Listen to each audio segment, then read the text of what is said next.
इस बार के विधानसभा चुनाव में इन्होंने अच्छी संख्या में मुसलमान बंधुओं से आग्रह करके भारतीय जनता पार्टी के पक्ष में माहौल बनाया। ऐसे भाई दानिश आजाद अंसारी जी का अभिनंदन करता हूँ और अनुरोध करता हूँ कि बजट की संगोष्ठी पर हम सभी का ज्ञानवर्धन करें। आदरणीय दानिश आजाद अंसारी जी।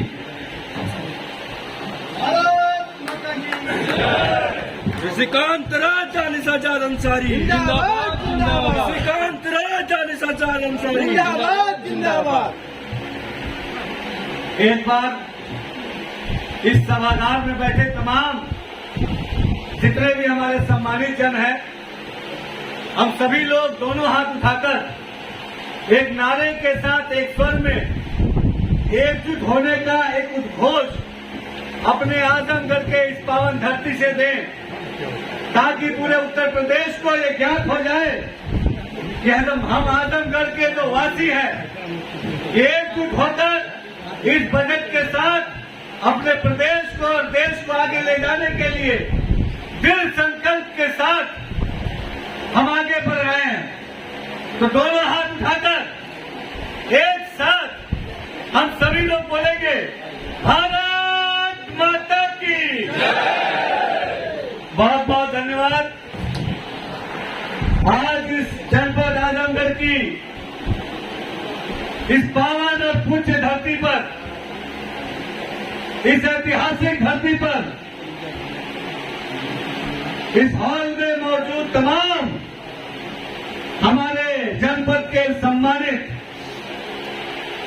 कार्यकर्ता साथियों, हमारे सम्मानित अधिवक्तागण, हमारे डॉक्टर समाज के सम्मानित जन, हमारे व्यापारी समाज के सम्मानित जन, हमारे समाज के तमाम वरिष्ठ जन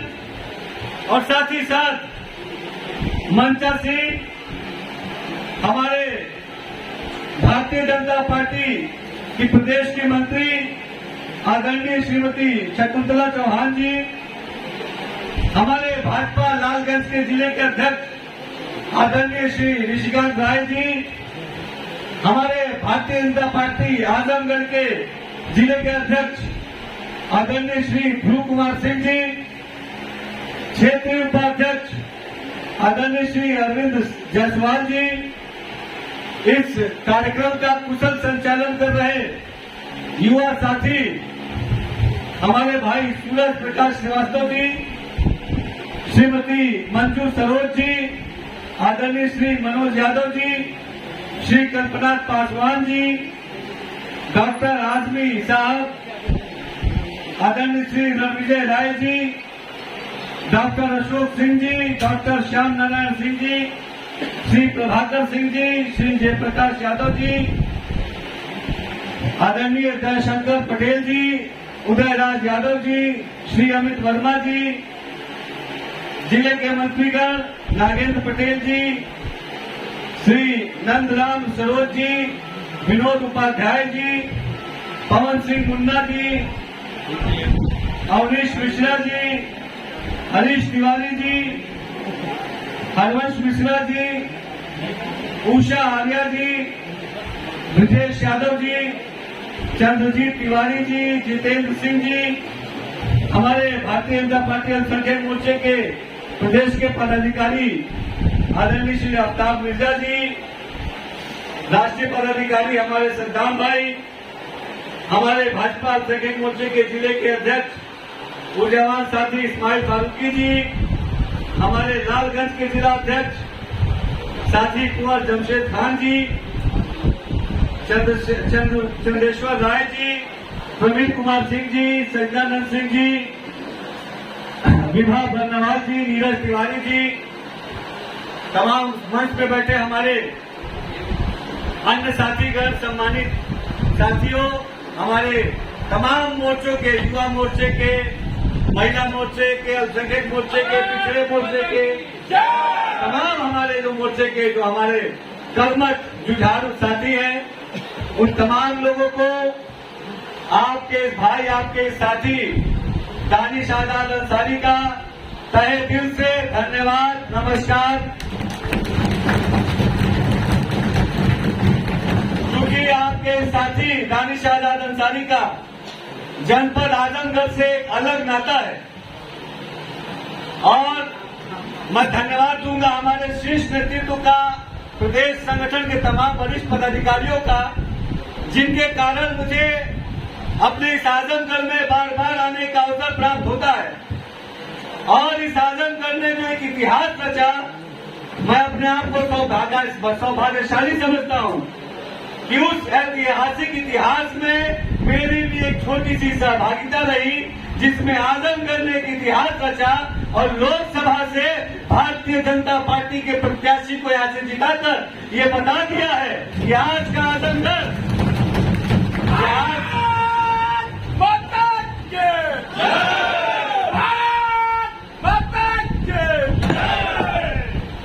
ये बता दिया कि हम आज के आजमगढ़ के वासी हम पूरी तरीके से सक्षम हैं और जो नेतृत्व, जो पार्टी, जो सरकार हमारे आजमगढ़ को तरक्की की तरफ आगे ले जाने की सोच रखेगी, हम उस सरकार के साथ मजबूत कदमों के साथ खड़े होंगे। दोस्तों, जो लोकसभा का उपचुनाव आजमगढ़ के लोगों ने भारतीय जनता पार्टी के प्रत्याशी, हम सबके भाई लोकप्रिय निरहुआ जी को जिताकर एक इतिहास रचने का काम किया है। आज इस मंच के माध्यम से मैं औपचारिक रूप से आप सभी का धन्यवाद ज्ञापित करता हूं। और अभी बीते दिनों जब मैं यशस्वी प्रधानमंत्री नरेंद्र मोदी जी से मिला तो उन्होंने भी आजमगढ़ के वासियों को धन्यवाद भेजा है कि आजमगढ़ के लोगों ने एक इतिहास रचने का काम किया। आज आजमगढ़ की चर्चा देश और विदेश में है और वो चर्चा सकारात्मक रूप से किस तरीके से हमारा आजमगढ़ तरक्की की तरफ आगे बढ़ रहा है, किस तरीके से हमारा आजमगढ़ एकजुट होकर विकास की तरफ आगे बढ़ रहा है, किस तरह हमारा आजमगढ़ उत्तर प्रदेश के विकास में अपनी भी महत्वपूर्ण भूमिका निभा रहा है। इन तमाम बिंदुओं पे आज आजमगढ़ की चर्चा होती है, जिसका सीधा श्रेय इस हाल में बैठे हुए तमाम सम्मानित लोगों को जाता है। दोस्तों, आज हम सब जैसा कि जानते हैं कि हम अमृतकाल के इस ऐतिहासिक बजट के बारे में चर्चा करने आए हैं। आज मेरा मंशा ये था कि मैं आपके बीच में आऊं और हम सब इस बजट के बारे में विस्तृत रूप से चर्चा करें, लेकिन एक बहुत जरूरी मीटिंग आने के कारण आज हम यहाँ कम समय हम लोग बैठ पाएंगे। लेकिन मैं आप सबको ये वादा करता हूं कि हम सब ऐसे ही एकजुट होकर लगातार एक संवाद के साथ कैसे अपने समाज को तरक्की की तरफ, विकास की तरफ, उन्नति की तरफ आगे ले जाए, हमेशा इस दिशा में हम सकारात्मक प्रयास करते रहेंगे। अभी बीते 2 दिन पहले आप सभी जानते होंगे, हमारे आजमगढ़ के मुबारकपुर क्षेत्र में एक ऐतिहासिक रोजगार मेले का आयोजन उत्तर प्रदेश की योगी सरकार द्वारा किया गया, जिसका सहभागी बनने का मुझे भी अवसर प्राप्त हुआ और आप में से बहुत सारे ऐसे हमारे साथी हैं जो उस रोजगार मेले में मौजूद रहे। उस रोजगार मेले में जहां 25 से ज्यादा कंपनियां और 2500 से ज्यादा वैकेंसियां हमारे आजमगढ़ में आई और आजमगढ़ में नौजवानों के बीच में आकर उन कंपनियों ने आजमगढ़ के नौजवानों को रोजगार देने का जो काम किया, मैं इस रोजगार मेले के लिए भी हमारे मुख्यमंत्री योगी आदित्यनाथ जी का धन्यवाद देता हूं। साथ ही साथ इस बजट के बारे में भी चर्चा करते हुए, मुझे बताते हुए ये बहुत हर्ष हो रहा है, बहुत गर्व हो रहा है, बहुत उल्लास हो रहा है कि आज हमारे प्रधानमंत्री नरेंद्र मोदी जी के नेतृत्व में हमारा भारत विश्व गुरु बनने की दिशा में तेजी से आगे बढ़ रहा है। और इस ऐतिहासिक बजट से हमने भारत के नींव को मजबूत करने के लिए वो इतिहास रचा है कि इस बजट में आप देखिए, चाहे हमारे देश का आम नागरिक हो, चाहे हमारे देश का किसान भाई हो, चाहे हमारे देश का युवा जवान हो, चाहे हमारे देश का पिछड़ा वर्ग हो, अल्पसंख्यक वर्ग हो, अनुसूचित जाति के लोग हो, तमाम लोगों को आगे बढ़ाने का अगर कोई सोच रखता है तो हमारे नरेंद्र मोदी जी रखते हैं। और इस बजट के माध्यम से मोदी जी ने बता दिया है कि हम पूरी ईमानदारी से अपने भारत को आगे बढ़ाने के लिए हमने जो भारत के नागरिकों से वादा किया था, उस वादे पे हम ईमानदारी से काम कर रहे हैं। दोस्तों, देश में बड़ी संख्या में मध्य वर्ग परिवार के लोग रहते हैं, जो मिडिल क्लास परिवार के लोग हैं। ये जो पिछली सरकारें थी, चाहे कांग्रेस की रही हो, चाहे समाजवादी पार्टी की रही हो, चाहे बसपा की रही हो, इन्होंने कभी भी आम जनता के विकास के लिए कोई काम नहीं किया। लेकिन इस बजट को अगर आप देखेंगे तो ये बजट सीधा आम नागरिकों को सशक्त करते हुए, उनको रोजगार देते हुए, उनको तरक्की की तरफ आगे बढ़ाने वाला हमारा 2023-24 का ये बजट है। दोस्तों, आप देखिए किस तरीके से मध्यम वर्गीय परिवार को टैक्स में छूट देते हुए 7 लाख तक के आय के लोगों को टैक्स में छूट देने का काम अगर किसी ने किया तो हमारे नरेंद्र मोदी जी ने किया। नरेंद्र मोदी जिंदाबाद, भारतीय जनता पार्टी जिंदाबाद। अभी हमारे पत्रकार साथी हमसे पूछ रहे थे कि कांग्रेस के राहुल गांधी जी और समाजवादी पार्टी के अखिलेश यादव जी ने बोला कि इस बजट में युवाओं के लिए कुछ नहीं है। चूंकि मैं भी युवा हूं, नौजवान हूं, तो सबसे पहले नौजवानों की बात से अपनी बात शुरू करूंगा। क्योंकि एक महान कहावत है कि जिस ओर जवानी चलती है उस ओर जमाना चलता है।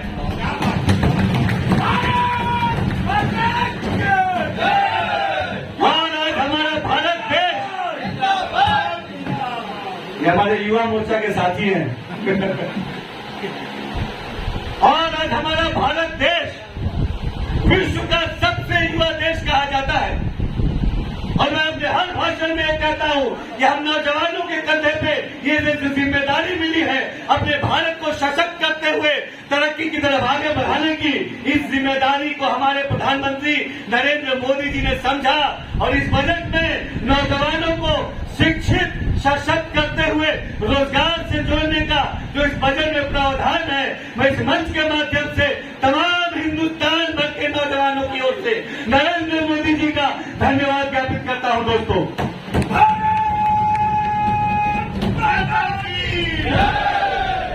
जैसा कि आप सभी ने देखा, पिछली सरकारों ने केवल नौजवानों को गुमराह करने का काम किया। पिछली सरकारों ने हम नौजवानों को केवल वोट बैंक तक सीमित रखा। पिछली सरकारों में हम नौजवानों की क्या अहमियत थी? हम नौजवान केवल रैलियों में भीड़ इकट्ठा करने के लिए जाने जाते थे। लेकिन नरेंद्र मोदी जी ने हम नौजवानों की शक्ति को पहचाना और कहा कि ये नौजवान, ये राष्ट्र की शक्ति है, ये यूथ, ये नेशन पावर है और इस यूथ को सशक्त करने की जो जिम्मेदारी निभाई। और बीते 8 साल में मैं आपको बताना चाहूंगा 90,000 स्टार्टअप हमारे भारत के देश में हुए। 90,000 स्टार्टअप। नरेंद्र मोदी, योगी आदित्यनाथ जिंदाबाद, भारतीय जनता पार्टी जिंदाबाद, भारत माता की जय, भारत माता की जय। और संजय मोर्चा भी युवा मोर्चा से कम नहीं है, बताया जा रहा है।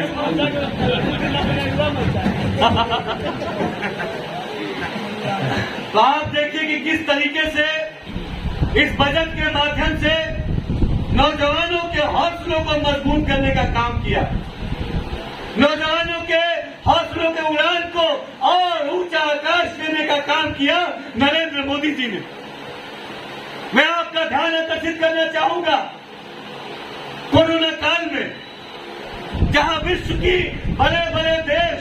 जो अपने आप को सर्वशक्तिमान बना करते थे, वो तमाम देशों ने कोरोना के आगे घुटने टेक दिए। लेकिन हमारा भारत देश डट के लड़ा कोरोना काल में भी। और आप देखिए पूरे कोरोना काल में भी हमारी अर्थव्यवस्था को पटरी से नहीं उतरने दिया हमारे प्रधानमंत्री नरेंद्र मोदी जी ने। दोस्तों, और इस कोरोना काल में ऐसे हजारों लोग थे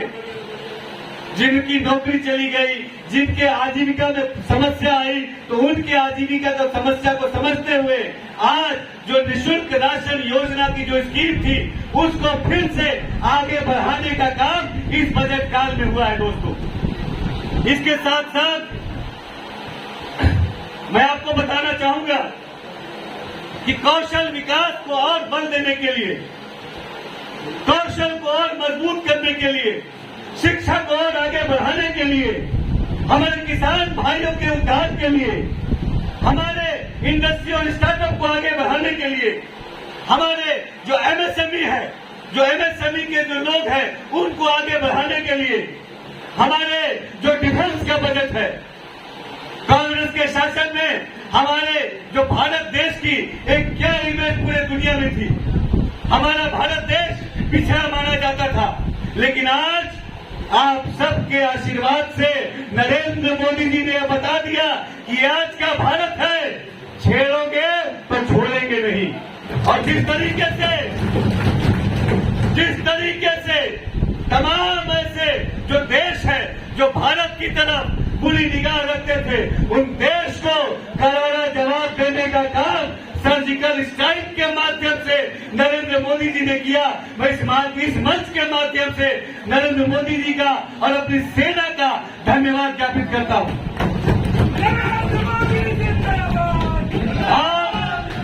हमारे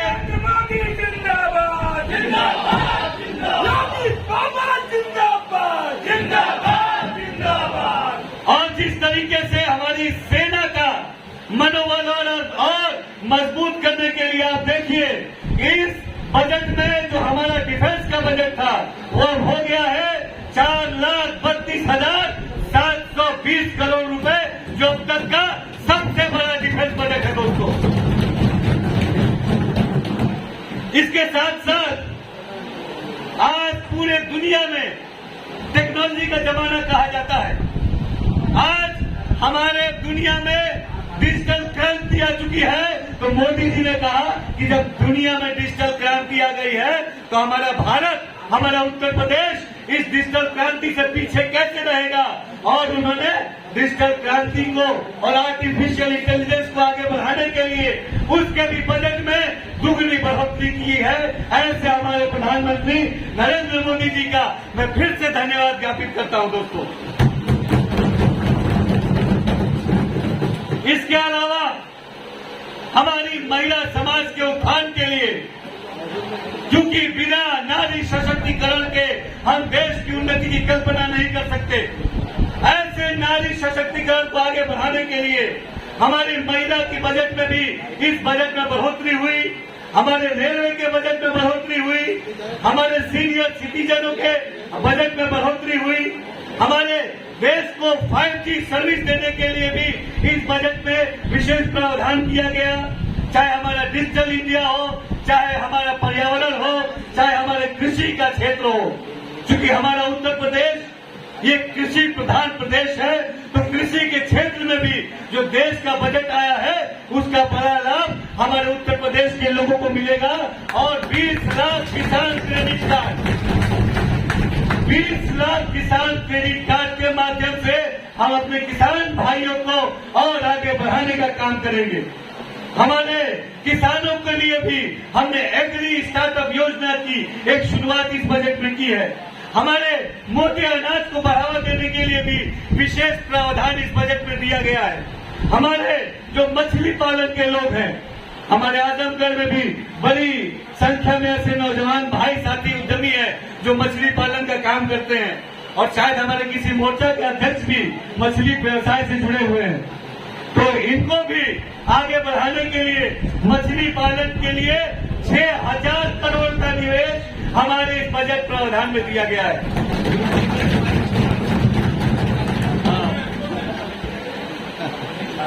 जिला अध्यक्ष जी भी करते हैं मछली पालन। जिंदाबाद जिंदाबाद जिंदाबाद। इसके साथ साथ इस बजट में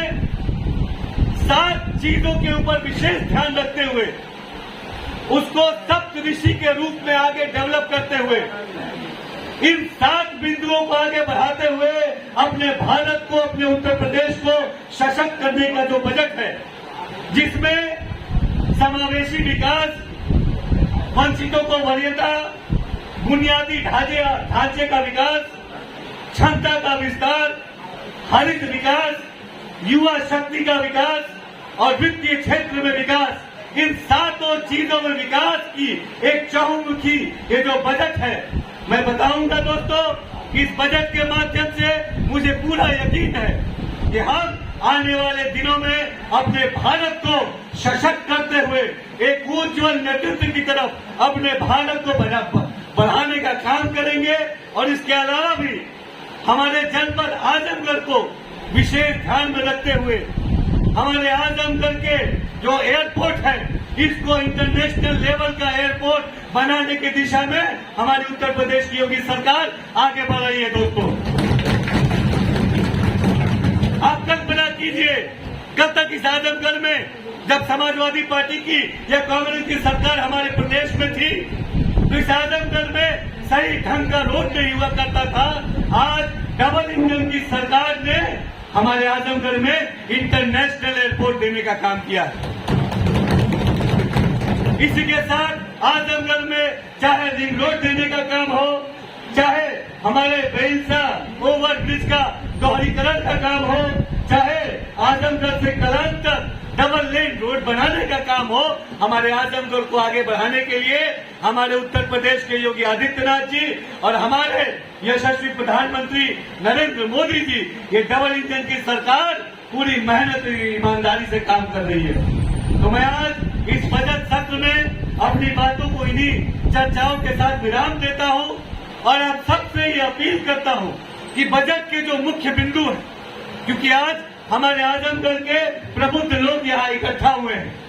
ये बजट हमारे समाज को आगे बढ़ाने के लिए बहुत ही जरूरी चीज है। तो अपने बजट के बारे में हम अपने आस पड़ोस के लोगों को अपने स्कूल कॉलेज में, अपने गली मोहल्ले में, अपने गांव में बताने का काम करें, ताकि ज्यादा से ज्यादा लोग इस बजट से लाभ लेके तरक्की की तरफ आगे बढ़े। आप सबका फिर से बहुत बहुत शुक्रिया कि आपने इतना सम्मान, इतना प्यार, इतना समय दिया। धन्यवाद। जय हिंद।